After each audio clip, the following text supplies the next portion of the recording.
Real Talk with Jodi and Michal. Real friends, real situations, real life. Authentic chats from the heart to the gut. Two best friends keeping it raw, real, and relatable. Well, hello everyone. I'm Jodi, and welcome to another episode of Real Talk with Jodi and Michal, where we have real conversations from the heart to the gut. We're so excited to have Sam Foster on our podcast today, and my friend and co-host Michal is going to introduce Sam. Yes, Sam, I'm so excited to have you. Thank you so much for taking the time. And for all the folks listening or watching who don't know you, Sam is a yoga instructor and a retreat organizer who has spent the past several years traveling through Latin America in a self-built van. Crazy, huh? After completing a 200-hour yoga teacher training in Nicaragua in 2018, Sam has taught yoga internationally and combined this with a passion for surfing, wellness, and cultural immersion. Sam co-founded Otra Ola Retreats, offering surf and yoga retreats in Mexico, Brazil, and beyond. These retreats are designed to connect people with nature, community, and themselves. Sam, welcome to the podcast. It's wonderful to have you. Thank you for having me. I'm excited to be here. Yes, so I know Jodi and I, being a little older than you and having grown up in South Africa, we're both, you built your own van. My goodness. So tell us a little bit about how that came about, what inspired you, and yeah, just about the van. Sure. So I graduated college, didn't know what to do with my life, and my best friend lives in Brazil. She's from Brazil, but she studied at my university. So when she graduated, it was time for her to go back to Brazil, and we had the idea to build out a van together and travel from Texas to Brazil together. This was about 7 years ago, and we did live in the van for a year together. We traveled all the way to Panama, and at that point, we ran out of money and we needed a break from each other. And it was just a lot of challenges, a lot of growth along the way. But we did end up selling the van, and I moved home to Austin, where I was living at the time, and worked for a couple years, but just constantly had that idea in my head, like I didn't make it to Brazil. I didn't do the whole trip. Um, so I bought another van and slowly during COVID and post-COVID started building out the van. And I did it with my partner, Phil. And it took us about 6 months building out the van together and saving money for the trip. We saved for about a year. And we bought the van from another couple and decided that we wanted to change the entire thing and make the van our own and make it really our own setup, our own home. And yeah, we set off towards Argentina to do the entire Pan American Highway. And we changed the whole van along the way. So we were constantly adapting, constantly learning as we went, creating with our own hands. When we got to Mexico, we even cut off the roof of the van and put a high top on there and made it more comfortable for us to stand in. So we were just constantly building out the van throughout the trip. Oh, wow. So how was the van different when you first built it out to how it finished? Like what was important for you to have in the beginning? Because a van isn't an RV. You don't have a functional washroom or a functional kitchen or plumbing, or those types of things. So what was important originally? And you had some experience previous, and then what changed? I think sleep was the most important for us. So we invested in a really good mattress. We changed it. They had a tiny bed that was horizontal. We made it vertical, so it took up a lot of the van. We added a lot of storage space. We built out a kitchen. It didn't have a kitchen. So I actually built out the kitchen that pulled out in the back of the van. So I would cook outside most days, and that was really beautiful. But then we would enter countries where it was rainy season or it was really cold. So that was another example of adapting along the way where we made it so we can cook inside. So we converted the kitchen and put it inside. We didn't have running water technically, but we had a sink with a faucet and it had a big clean water tank with a dirty water tank. So we would empty that so we could wash dishes, wash our face, brush our teeth. What was that like living with the minimal? I think it changed the way I see the world in a lot of Wow, ways. that's big. In Yeah, what I mean, way? it's humbling. I think you realize that you don't need so much to Mhm. not just survive, but to thrive and to have all these adventures and to live in really beautiful places. Um, for example, we would just park in front of a beautiful ocean with a perfect wave, and we'd stay there for 2 weeks. And our only expense was going to the market and getting our food that we would cook with. And we would live there, and of course, the gas to get there as well. But we were able to just live life. I wouldn't say comfortably, but it was really comfortable in a lot of ways because we made it our own and we were able to make the adventure our own. And Mhm. and then you meet people along the way who are incredible and giving and kind, and they, live in the poorest conditions and they're still inviting you into their home and they're cooking you dinner and they're helping you when your van breaks down. And Wow. I just have met the kindest people, and I just think it opened my eyes to how little we need to be Mm. happy.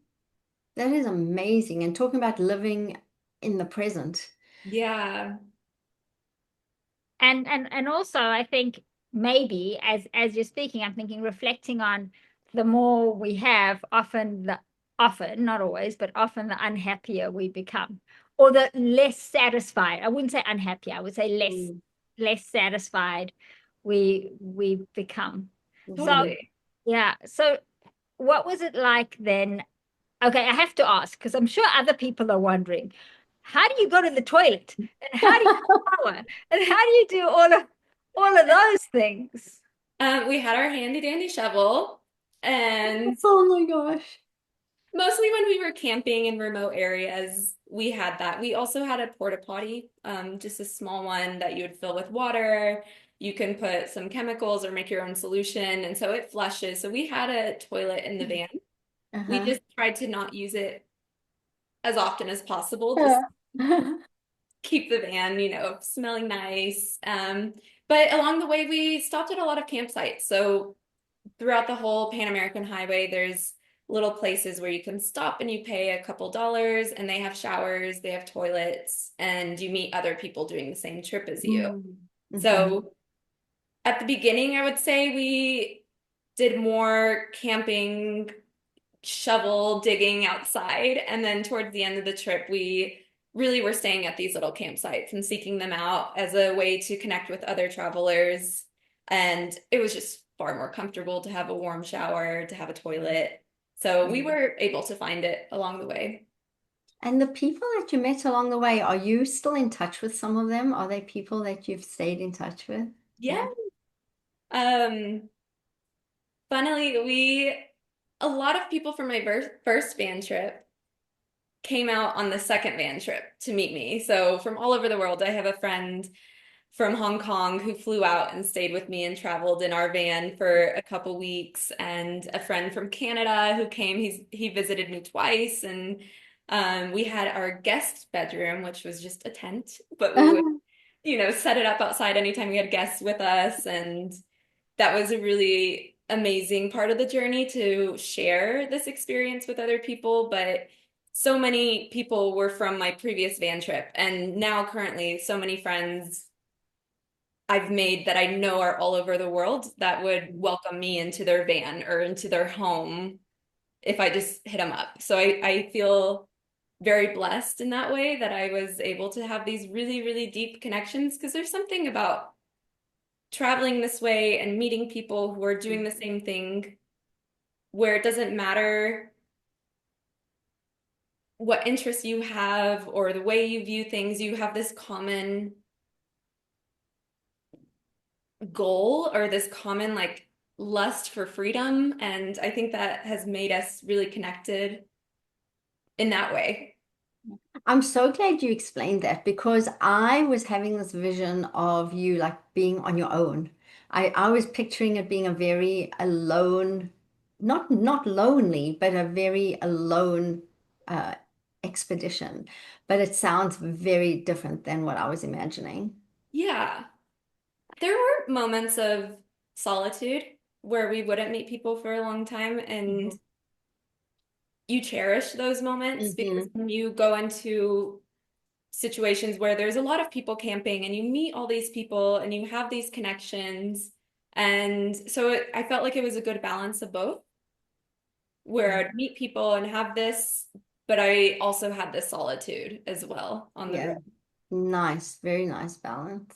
So, Sam, I might not, we might not have shared in great detail, but Jodi, being a relationship coach, she's a psychologist, she's a therapist who has specialized in family therapy and relationships, and she's a relationship coach for women. Now, from that perspective, I'm thinking it's probably interesting to Jodi, and you tell me if I'm wrong, Jodi. You were in, how long was your trip? 3 years. Right, so 3 years, really close quarters Yes. with your partner, and Hmm. I'm sure that it absolutely transformed your relationship. And there were many, many positives, and I'm sure there were also many challenges. So, did you want to maybe chat about some of those? And I'm sure Jodi will interject and have some questions because this is absolutely her jam. Yeah. It very much fast-tracked our relationship Mm, because we were in such a small space together and we did everything together, and even things that you don't normally share with anyone else, right? Finding a place to go to the bathroom or, all of these nitty-gritty things you share every moment together. So it almost felt like a year or two into our relationship felt like we were into a 15, 20-year relationship in a lot of ways. And but we had a good rhythm. We both had that lust for adventure, for adrenaline, for change. I think, we're seeking this freedom because it made us feel alive in a lot of ways. And I think from that, we bonded, and that kept us really bonded throughout the entire trip. We did face a lot of challenges, and we had to work through them through communicating a mm, lot. And that's not always easy, but no. I think it's very necessary when you live in such a small place with someone, because they're who you share everything with. So if you're just mad, it makes the trip not fun, or and yeah, we had a lot of challenges along the way. And I think for me, my biggest challenge was like towards the end was the constant change. I think towards the end of the trip, I was seeking more stability, more roots. I wanted plants. I wanted an oven. And he was still wanting to travel and move. And so I think that was the biggest challenge, was more towards the end of our trip, kind of navigating what we thought things were going to look like. Mhm. I love that you even have a partner who has the same interests of you as you to go on this trip because that's a big endeavor. And I love how you mentioned communication because it's always the foundational important key in relationships and it can so be difficult. You also touched on something that I was wondering how the transition was for you back again after the trip. And I think you've touched on it a little bit in terms of you were like, yeah, you were craving the stability, this being in the same place. So I'm wondering how you transitioned. I moved home because my dad got sick, and it was kind of a very quick transition. So we found out that my dad was sick. and sold the van within a week, and I was home within 2 weeks, and then it felt like my whole life changed drastically and suddenly. Mhm. And interestingly enough, I had been asking the universe for this stability, right? I was wanting plants. I was wanting a kitchen. I wanted this oven. I wanted to have a home. And the universe was like, here you go. And I was not expecting it to be in Midland, Texas and taking care of my father, but she gave me what I asked for. And um, I that's been a huge challenge for both of us because we didn't necessarily get the chance to end the trip Mhm.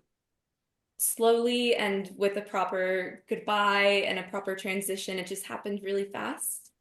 And with that came a lot of emotions and a lot of overwhelmed feelings with each other. Like we were really frustrated with each other. And that was just another part of our chapter, I think, of learning how to communicate and learning how to adapt, which is what we learned throughout this entire trip, how to do.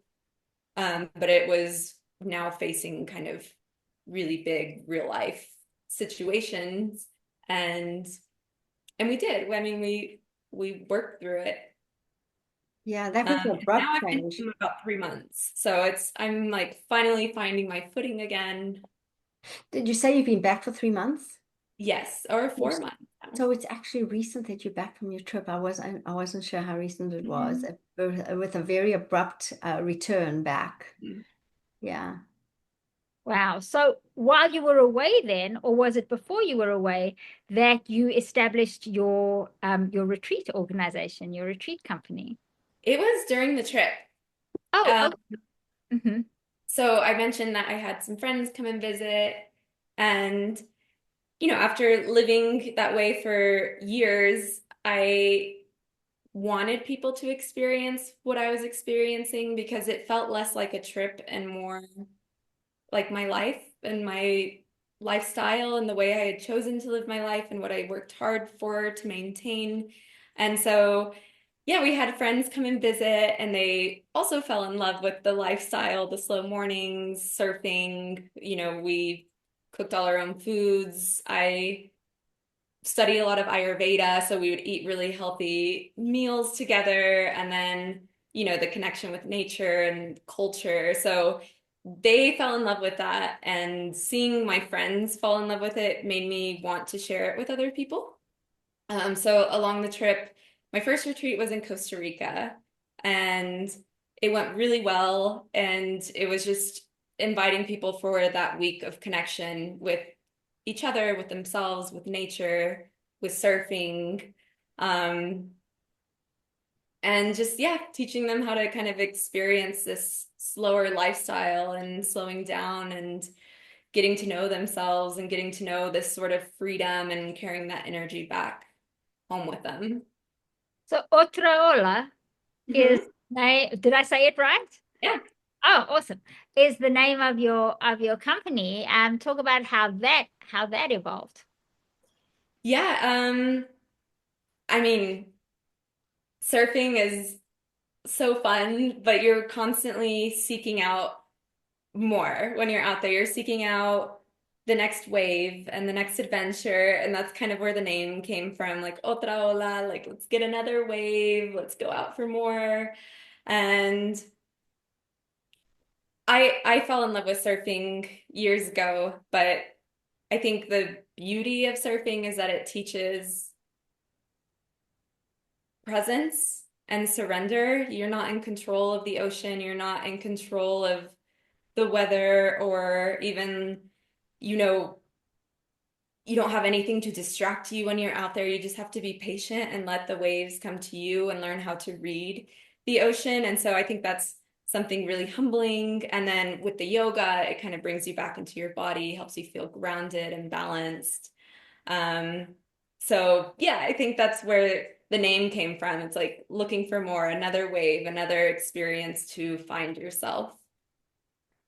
So how did you market your retreats when you were away? And because I'm assuming you were quite, and I could be wrong, so you tell me, that you were quite disconnected from a Wi-Fi perspective. We're all just so super duper on our devices. Mhm. And one of the things that being in the van, I think, forced you to do, and I say that in a good way, Mhm. is to unplug. Yeah. How do you run a business in our world unplugged? Mm. Yeah. So what was nice is that we had the ability to plug back in whenever we wanted. There was always a place with internet. We had phone plans anytime we needed to turn it on and use it. So mostly I marketed through social media, through word of mouth. My first retreat ended up being majority my friends that came on it. And then from there, I was able to market to more people. I have a social media presence for the trip as well as for Otra Ola. So just marketing it through there. But I think a beautiful thing about this trip was that we could disconnect completely. Like we could go out into the mountains in Patagonia and just not have service for 3 or 4 days and just be really connected with nature. But then we can drive back into town and go connect to Wi-Fi and have whatever we needed. So we had the privilege of choosing when we wanted it and when we decided we needed a break from it. That So is what was unbelievable. Sorry, Jody. I just wanted to know what was the biggest thing that you gained from the disconnection, Hmm. or some of the things that you gained. Yeah, I think stillness and learning to be still. I think I have a tendency to want to do so many things throughout the day and meet with people. I'm really social and I want to, you know, I have a million things on my to-do list and I like to be active and when you're disconnected completely, it kind of forces you to be still and be present and be where you're at and be aware of where you're at. And I think that is not something I grew up knowing how to do. I didn't grow up knowing how to be still with myself and to listen to myself and to enjoy my own company.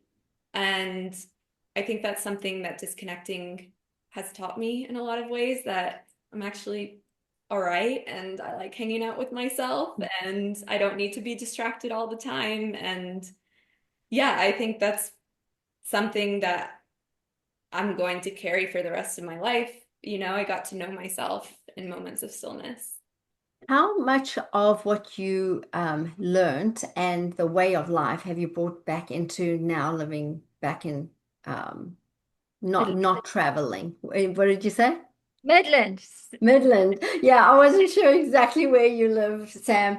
Um, in terms of the amount of time you were not on social media, the amount of time you were unplugged, the amount of time spent just with yourself, how much of that do you still do now that your lifestyle's changed a little? I I try and disconnect as much as I can. It's a lot harder Hmm. being here. I Hmm. think there's an energy of being back home too, where people just hustle and bustle and walk faster and talk faster and eat faster. Hmm. And I would experience that more a lot in Austin, just being a bigger city. And um, it's a practice to kind of remind yourself of this feeling like, oh, I like to be disconnected. I need to recharge. So I did bring a lot of that back with me, especially coming home for family. And I missed them. I was gone for 3 years. I would come home for Christmas and see them, but it's a long time to be away. And I have nieces and nephews, and just being able to be here now and be present and be there for them as much as they are there for me has been just really, really beautiful. And I think I appreciate it a little bit more because of the trip, because I was away. I'm curious what your family and friends said when you said, "Hey, I'm going to build out a van and just be on the road."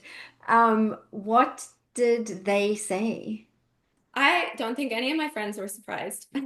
Okay. But my mom had a very hard time with it, Mhm. especially the first trip, because the first trip it was Manuela and I, so we were just two girls and we were very excited and very naive, I would say. And she was very worried about us then.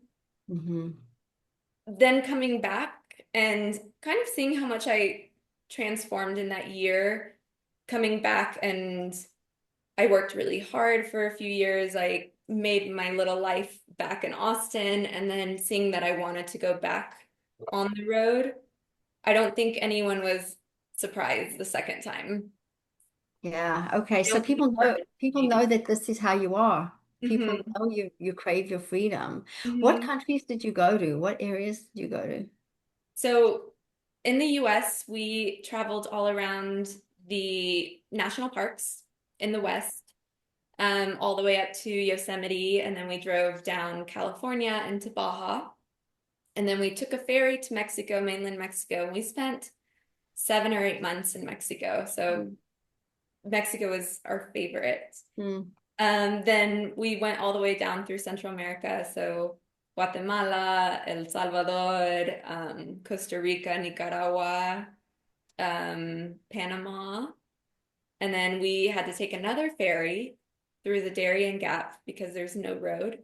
So we took a ferry, our van took a ferry, and we had to fly. And then we did, yep, the rest of the Pacific coast of South America. So That is we went to amazing. Colombia, Ecuador, Peru, Chile, Argentina, and then Uruguay, and up to Brazil. So what languages do you speak?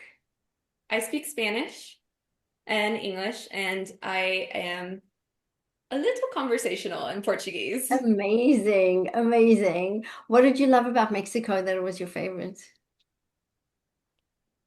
It's so big, and every state is different. Every state has Mm. a different type of food and a different culture and different indigenous traditions and different landscapes. So while it's Mexico, it felt like every state was almost a different country in and of itself. Um, I'm also Mexican. My mom is from Guadalajara, Mexico. And so I grew up going to Jalisco, that state, all of my summers as a kid. And I spent a year there when I was in high school. And so Mexico, I've always been very connected to. And being able to see different parts of Mexico, we weren't just along the coast in Mexico. We went mainland, we went to mountains, we explored Mexico a lot. So I think that made me feel more connected, almost like I was injected with a sense of self when I was there. And yeah, I mean, it's beautiful, it's vibrant, the food is incredible, the people are kind. So Mexico was just, I think you could spend 5 years traveling Wow. Mexico and you wouldn't see half of it, you know? And we don't think of Mexico often, especially here in North America, as a big country, right? No. We know it as the tourist resorts on the coast, maybe Mhm. Mexico City, maybe Guadalajara, and that's because there's good furniture that comes from there, I hear. Yeah.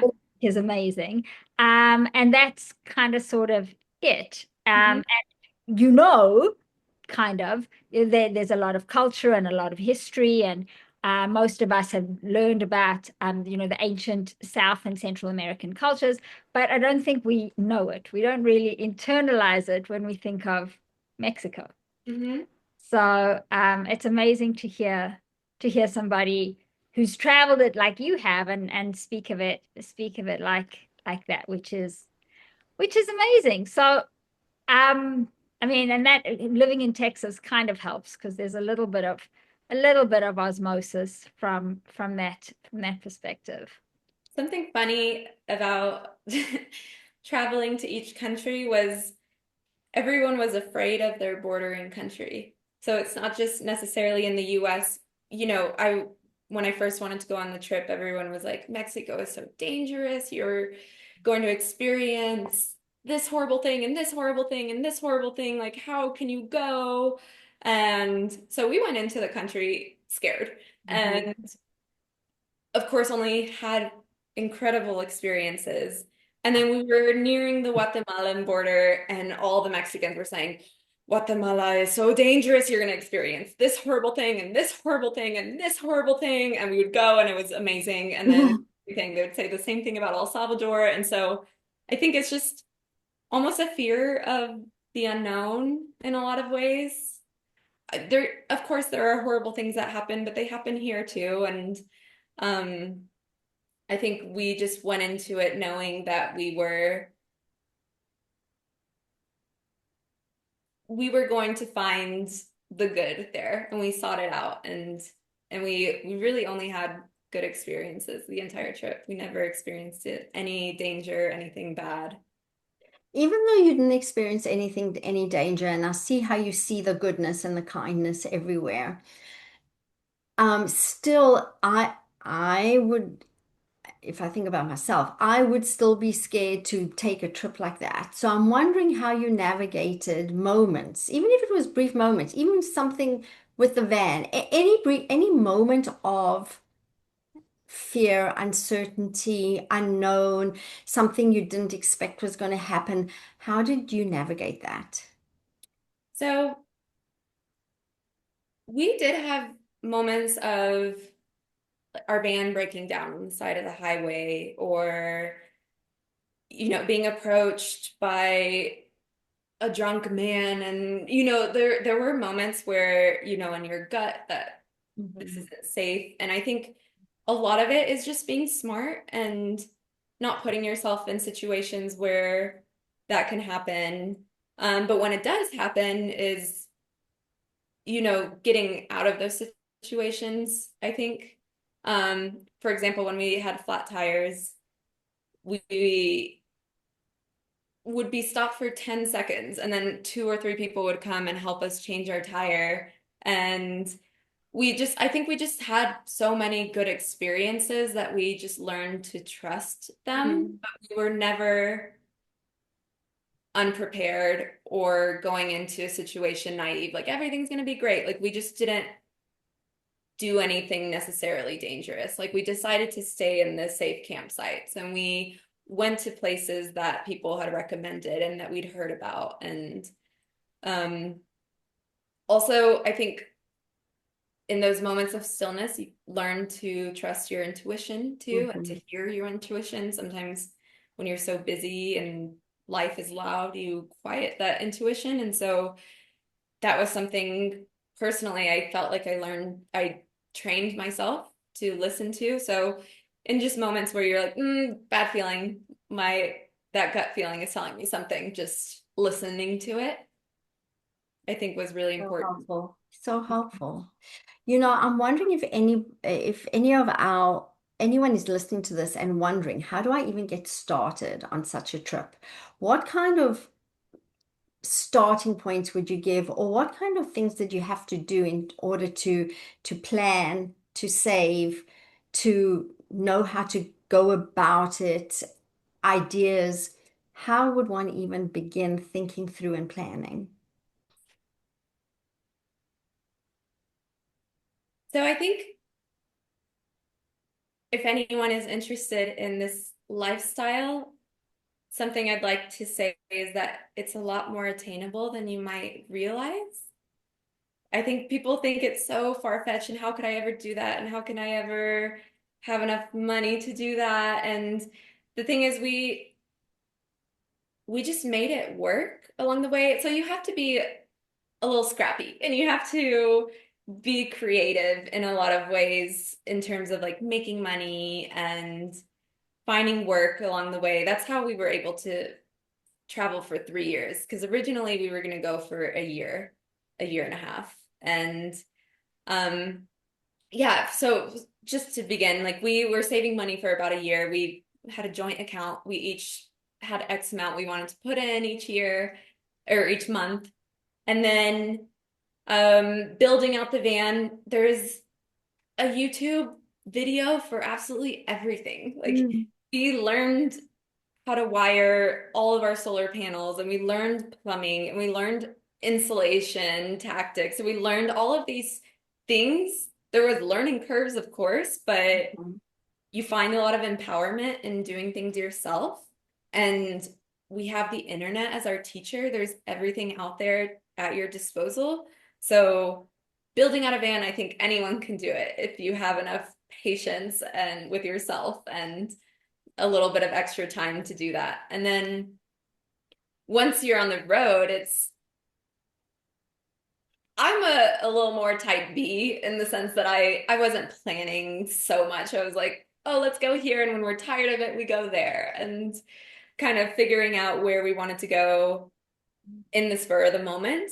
But a lot of people we met planned it. They had a year to do this trip, and they had planned where they were going to be along the way and have wiggle room for whatever may come up along the way. So being able to be flexible with your plans, if you have plans, and not be so rigid because stuff comes up, you never know. And for us, we worked along the way in whatever way we could. So I taught yoga all the time in different places. I would find jobs and we'd stay there for a month, and I would teach yoga.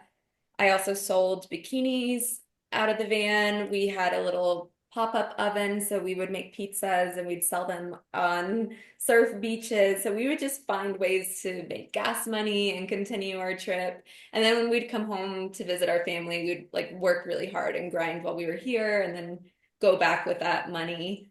So, there's people that have Starlink, and they work the entire time. They work 9 to 5 in their van. They have a little desk set up, and then they're traveling while they're working. So I think it's important to realize that you can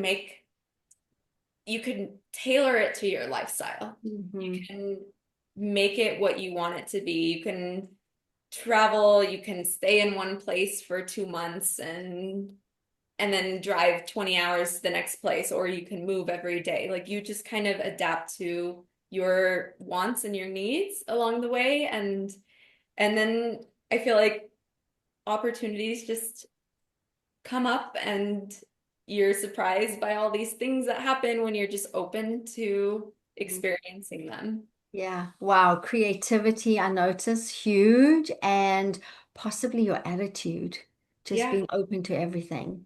Amazing. Thanks for that. But and I have just a semantic, what were the age ranges of people that you met on the road while like doing similar things on the road? Because I'm sure that some of us, by us I mean me, think that when you're older, it's not possible, or it becomes more difficult. So I know in the backpacking world, the age range is everywhere from 16 to 80.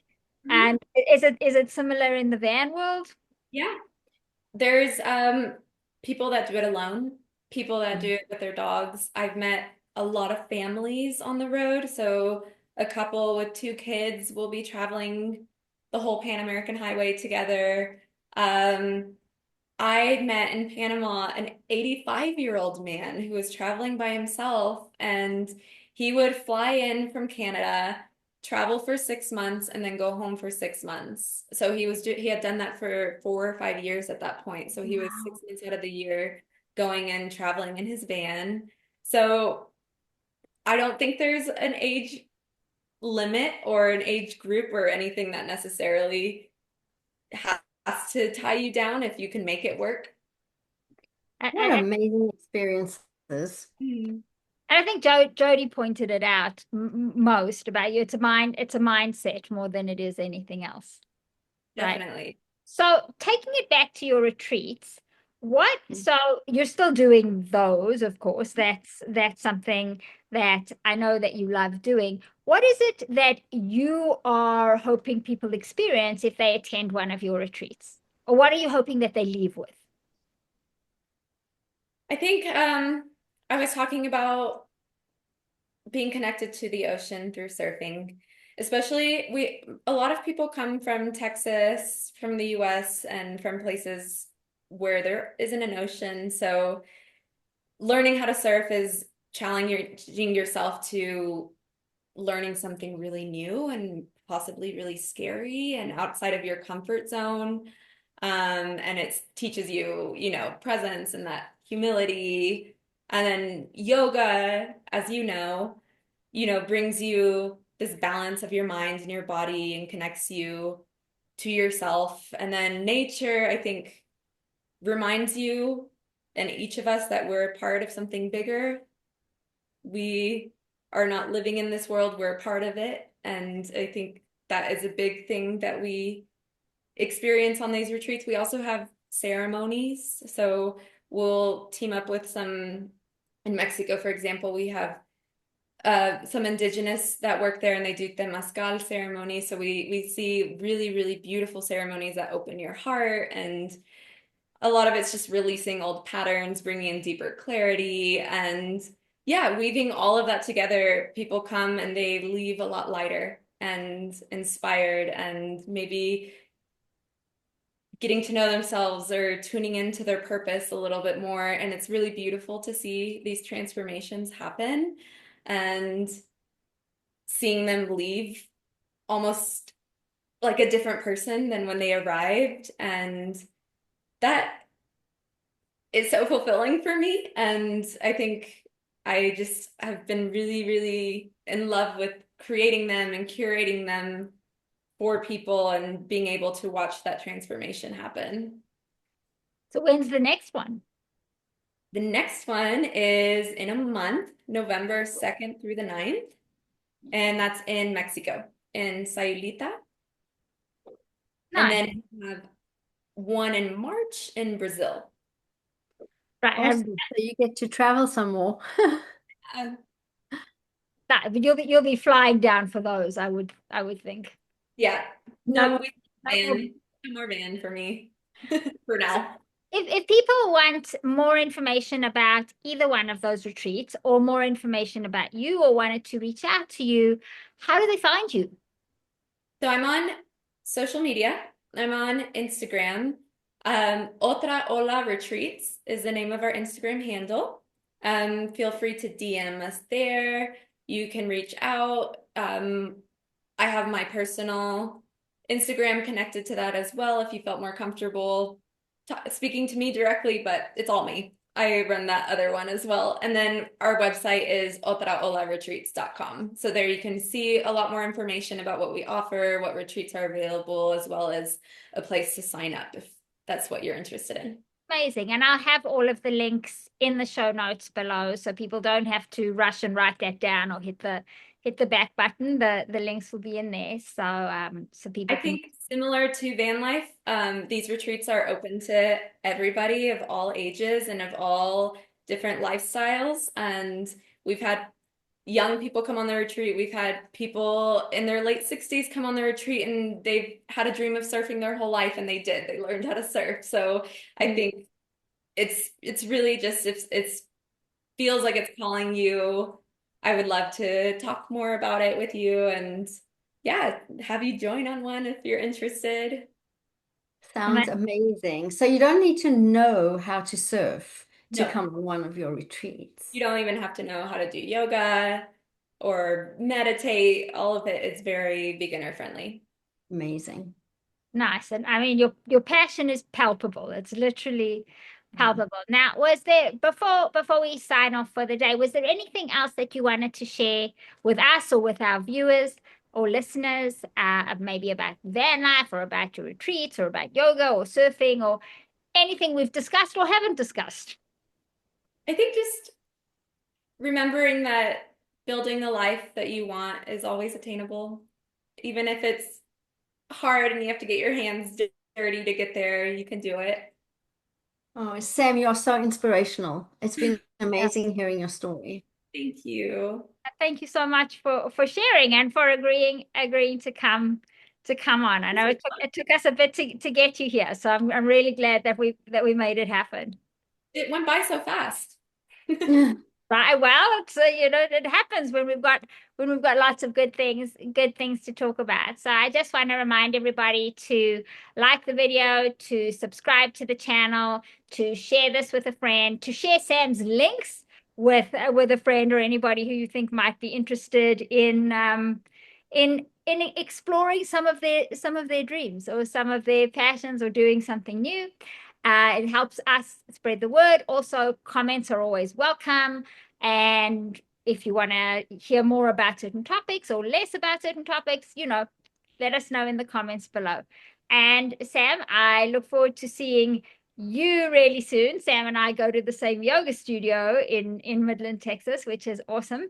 And Jodi, as always, I look forward to seeing you because the best part of this podcast is that I get to see you all the time. We get to see each other virtually. It's better than not seeing each other. Absolutely. Thanks so much, Sam.